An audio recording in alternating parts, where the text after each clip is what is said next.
3 days before my wedding, my maid of honor pulled me into a back room, put an envelope in my hands, and told me to open it alone. Then she left. She would not even look at me. Her name was Dana. She had been my best friend since we were 11. She helped me pick the dress. She was the one person in the world I trusted with everything, which is exactly why what was inside that envelope broke me in half. It was photographs. My fiancé, Marcus, and a woman, in a hotel I recognized because it was the one we stayed at for our engagement. The dates printed in the corner were from 2 weeks earlier. There was a note in Dana's handwriting. It said, "I am so sorry. I could not let you marry him without knowing." The woman in the photos is his coworker. It has been going on for almost a year. I want you to understand what a year means. A year meant he proposed to me while he was already seeing her. A year meant every anniversary, every I love you, every plan we made for a house and kids, he went home and called her too. I did not cry in that room. I think I was too far past crying. I walked out, found Marcus laughing with his groomsmen, and I asked him to step outside. I showed him one photo, just one. I watched the color drain out of his face, and then I watched him do the thing that told me everything. He did not deny it. He started negotiating. He said it was over with her. He said it was a mistake. He said the wedding was paid for, the families were here. We could not embarrass everyone now. We could fix this quietly after. He was not sorry he did it. He was sorry I found out 3 days early. So here is what I did. I did not cancel the wedding. Not yet. I let everyone believe it was still happening.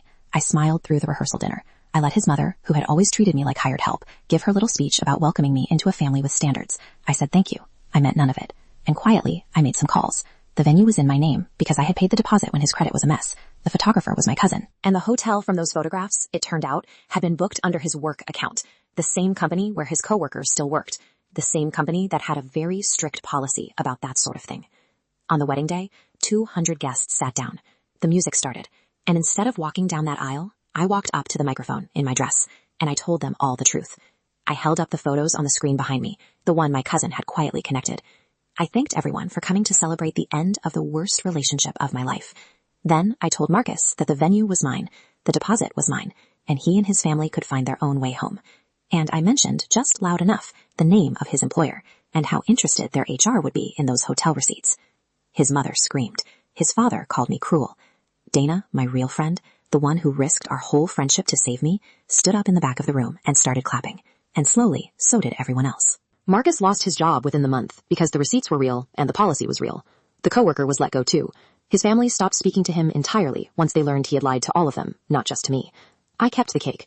I kept the honeymoon tickets, which were non-refundable and in my name. And I took Dana instead, because she was the only person in that entire story who ever actually loved me. People ask if I regret humiliating him in front of everyone. I tell them the truth. He spent a year humiliating me in private. I gave him 3 minutes of it in public, and then I gave myself the rest of my life back.